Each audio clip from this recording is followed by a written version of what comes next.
Those remarks, and now we'll hear from Valdis DOMBROVSKIS, Executive Vice President of the Commission. Valdis, the floor is yours. Honourable Madam President of the European Parliament, Honourable Mr. Speaker of Swedish Parliament, Honourable members, ladies and gentlemen. Well, first of all, thank you for inviting me to speak at this year's European Parliamentary Week. It's an honour for me to be with you here today. 1 year has passed since Russia shocked the world with a full-scale military assault on its neighbour Ukraine. This brutal, unprovoked and illegal act of aggression has caused a great deal of human suffering and economic pain. The EU is determined to support Ukraine to win this war, rebuild itself and pursue a European future, a clear choice made by independent sovereign state to follow its own path. We have backed this by granting Ukraine a candidate country status in its bid for EU accession. And we continue to provide financial, military, humanitarian and obviously political support to assist Ukraine. One recent example is 18 billion euros macro-financial assistance package that the EU will provide to Ukraine throughout 2023, subject to it meeting reform conditions. I would like to thank the European Parliament for approving this package quickly at the end of the last year. Your support has been invaluable throughout the last 12 months with many decisions and resolutions to bolster the EU's efforts to assist Ukraine on every level. Russia's aggression poses many new challenges just as the EU was setting out on a path of strong growth after the pandemic, not least by dramatically altering the geopolitical landscape. For 1 year, it has dragged on economic activity, fueled inflation, disrupted supply chains, and triggered cost of living crisis for many of the most vulnerable. Ukraine's victory in this war would help enormously to relieve the economic pressures both in Europe and globally. The EU was first in line among advanced economies to take the hit, not only because of our proximity to Russia and Ukraine, it's also because we depended heavily on Russian fossil fuels for our energy supplies. We have taken a number of measures to change that situation, including the Repower EU plan, which aims to diversify the EU's energy mix and boost the share of renewables. And the plan is working. There are now more promising signs of Europe's economy, so we are now somewhat more optimistic about the prospects for this year. We have managed to avoid recession, and inflation is starting to cool off after hitting record highs last autumn. Oil and gas prices are lower, helped by our full gas storage and relatively mild winter, with consequently lower energy consumption. We can also see that the price cap imposed on Russia's oil is working successfully. However, we are not out of the woods yet. We still face multiple challenges and great uncertainty due to Russia's continued war against Ukraine. Across the EU, many people continue to struggle. Our companies face competitiveness issues, particularly smaller ones. So we are working to protect those most expected to high energy and food prices. Member States have provided income to support to those whose purchasing power is most under threat and to the worst affected businesses. However, as energy prices fall back, it's now important to properly scale the support measures and improve the targeting of those measures. This is important because continued increases in public spending will fuel inflation and force the European Central Bank to increase interest rates even further. Fiscal policy and monetary policy should not work at cross purposes. Each policy has its own objectives, but we can achieve better results if both of them work hand in hand. So fiscal policies would need to become more prudent. They should prioritize rebuilding the fiscal buffers and underpinning balanced growth. This will put us in a good position to tackle future challenges. Looking ahead, we need to press ahead with designing the EU's fiscal rules for the years ahead. As you know, Member States are now discussing how to make the EU's economic governance more effective in the face of new realities and challenges. We have also held valuable debates with the European Parliament. The challenges of the green and digital transitions, strengthening our economic and social resilience, and the need to ensure our energy security will require us to undertake major investments and reforms for years to come. So it is vital that we have credible rules that ensure public debt sustainability across the EU and sustainable growth. We want all Member States to have sustainable fiscal positions using tailor-made combination of fiscal adjustment, reforms and investment. To have a greater medium-term focus based on Member States' own fiscal structural plans, better reflection of country-specific public finance challenges in the design of these plans, more dynamic surveillance of macroeconomic imbalances, allowing for earlier detection of emerging imbalances. National medium-term fiscal structural plans are the cornerstone of Commission's proposed framework. We want to see a better reflection of country-specific public finance challenges in the design of these plans, and we want to see more dynamic macroeconomic surveillance, as I said, allowing for earlier detection of emerging imbalances. In all cases, a number of clear common EU rules should be respected. The reference values enshrined in the treaty remain valid, 3% of GDP for public deficit and 60% of GDP for public debt. This will ensure public debt sustainability across the EU. Our aim is for all Member States to reach sustainable fiscal positions, combining fiscal adjustment, reforms and investments according to their circumstances. We favour allowing Member States more leeway to determine their fiscal policies and the right policy combination to bring about a reduction of debt. This should improve ownership and therefore compliance. However, this leeway needs to be accompanied with stronger enforcement in event of non-compliance.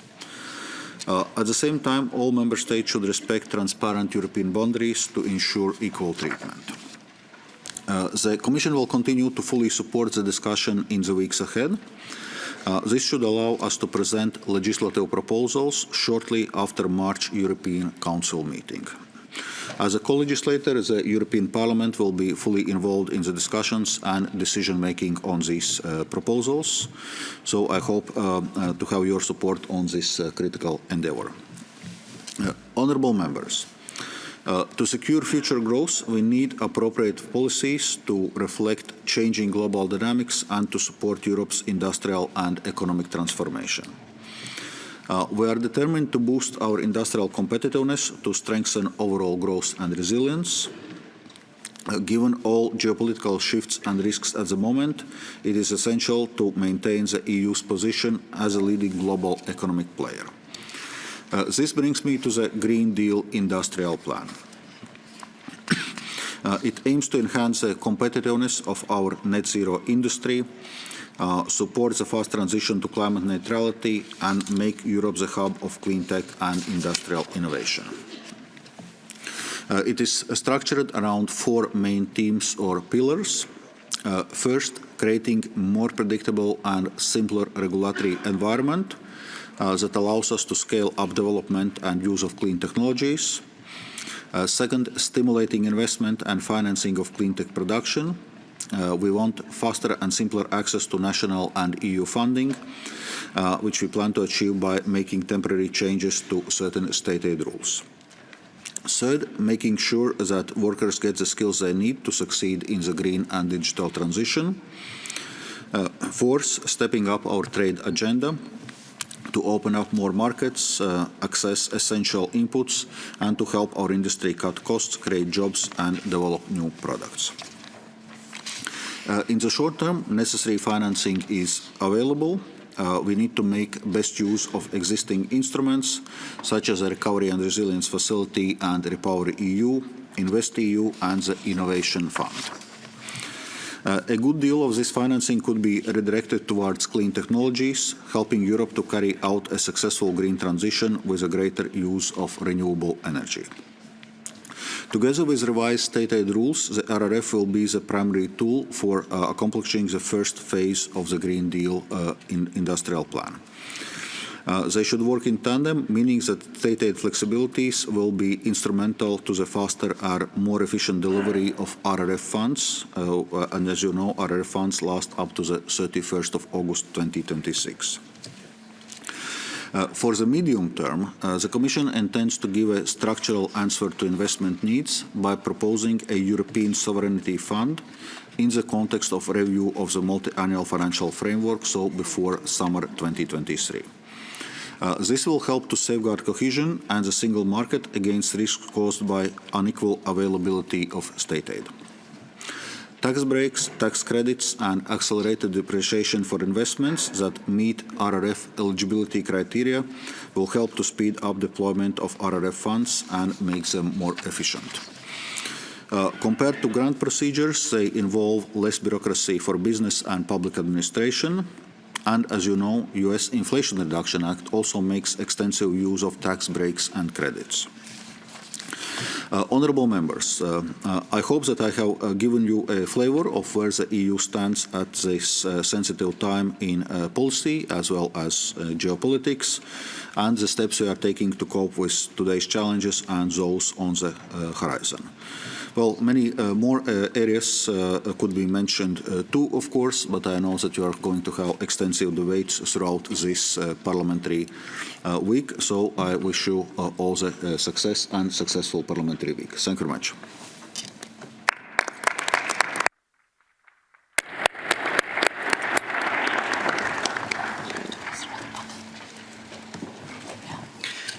Thank you, Vice President Dombrovskis, for your introduction and for your insights.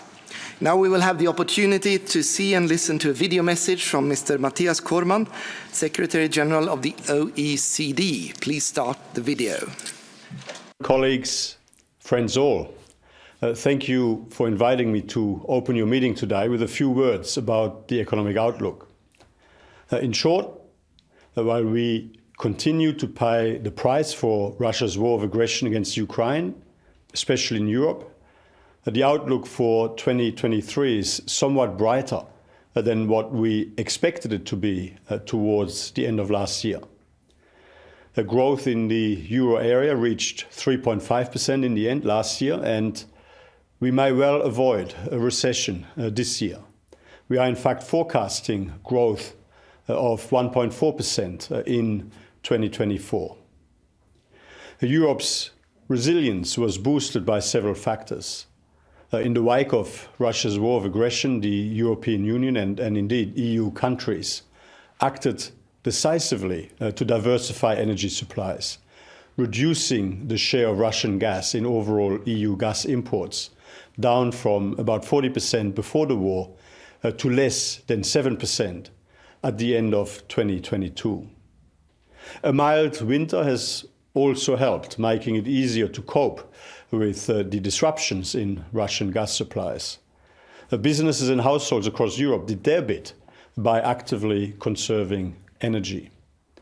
During the second half of 2022, businesses and households reduced their energy usage by a very significant 20%, down to 1,250 petajoules in November, compared to an average of about 1,500 petajoules during the same period in the years between 2017 and 2021.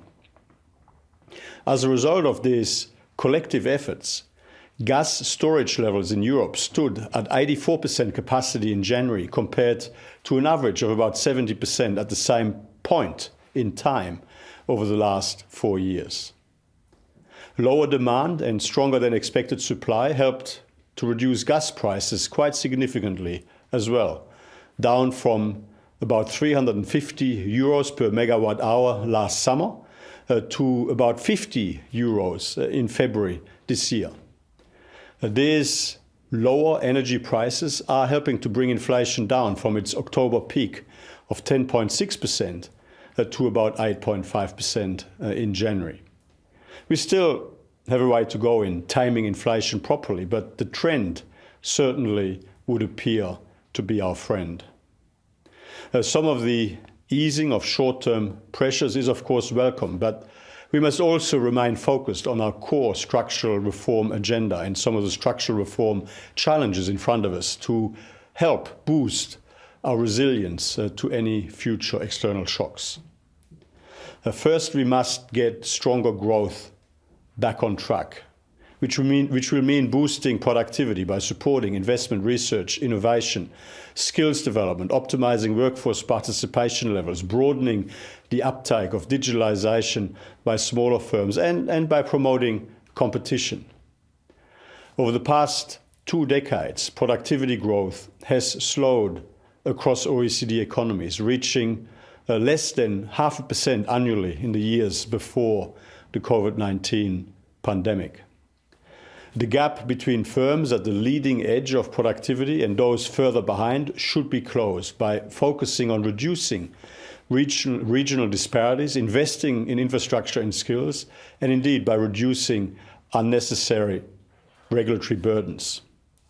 Second, we must ensure well-functioning markets through a level playing field and a trading system in good working order, both on the European and the global level.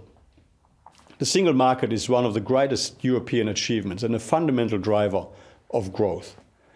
The state aid rules that underpin it served the European Union incredibly well in the pre-pandemic era by preventing competition distortions and a race to the bottom through subsidies. These rules should not be relaxed excessively.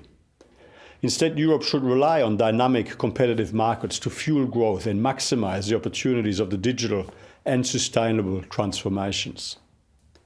And it should support a global trading system in which firms compete on their merits, not based on their access to undue advantages such as distortive subsidies or preferential application of laws. This will be especially important with industrial subsidies on the rise globally. The OECD recommendation on competitive neutrality released last year is one useful tool to help ensure a global level playing field by avoiding undue regulatory and financial advantages so that only the most efficient enterprises thrive in domestic and international markets. Third, we must continue to accelerate our decarbonization efforts, which can improve energy security and affordability while bringing us closer to our net zero targets.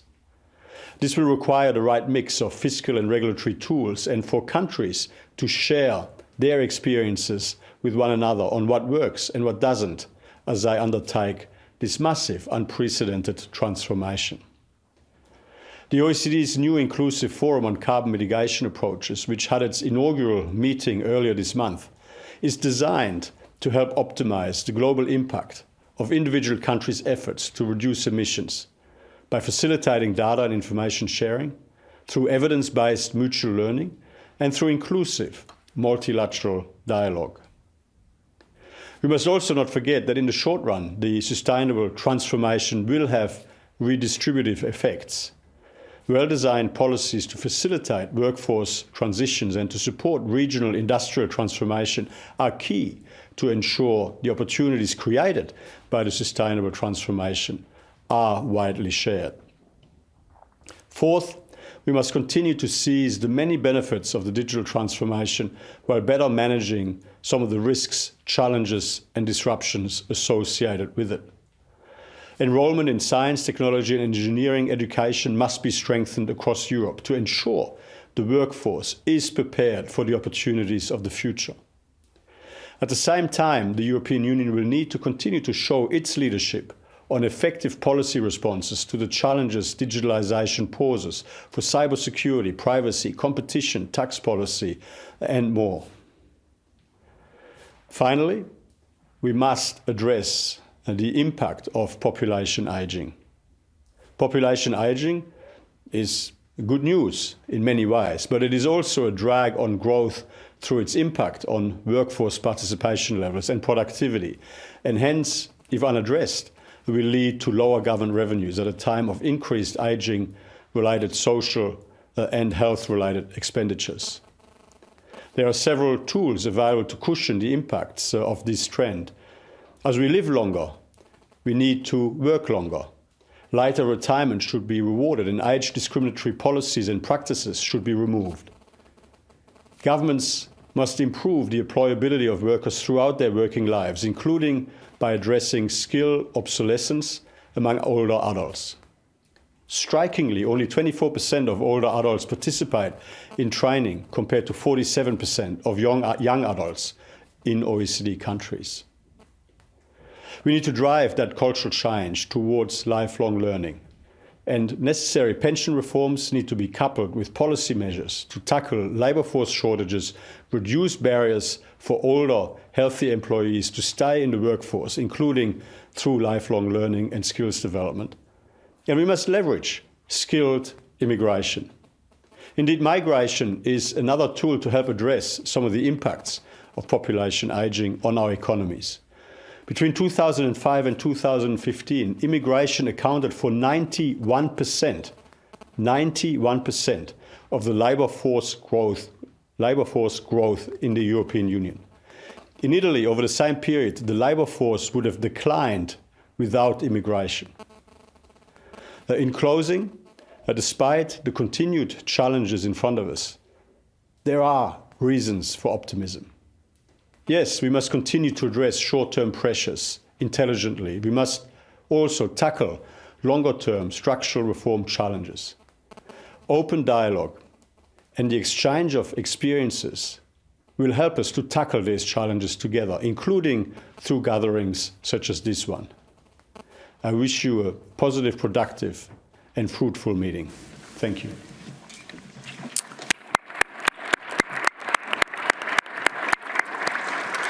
Even if Mr. Cormann wasn't able to join us in person, I would like to thank the Secretary General and the OECD for this intervention. On behalf of the Swedish Riksdag and the parliamentary dimension of the Swedish presidency, I would like to conclude by once again wishing you all a successful conference and many interesting discussions. Looking into the program, I'm very confident you have interesting days ahead. Thank you, and by that I would like to give the floor back to you, President Metsola. Thank you very much. Few last words also in terms of what happens next. First of all, thanks for your presence, both to the members of national parliaments, but also members of our European Parliament. Please keep in mind that at 3:30 there will be 3 parallel inter-parliamentary committee meetings that will begin, and ushers will be accompanying you to the separate meeting rooms.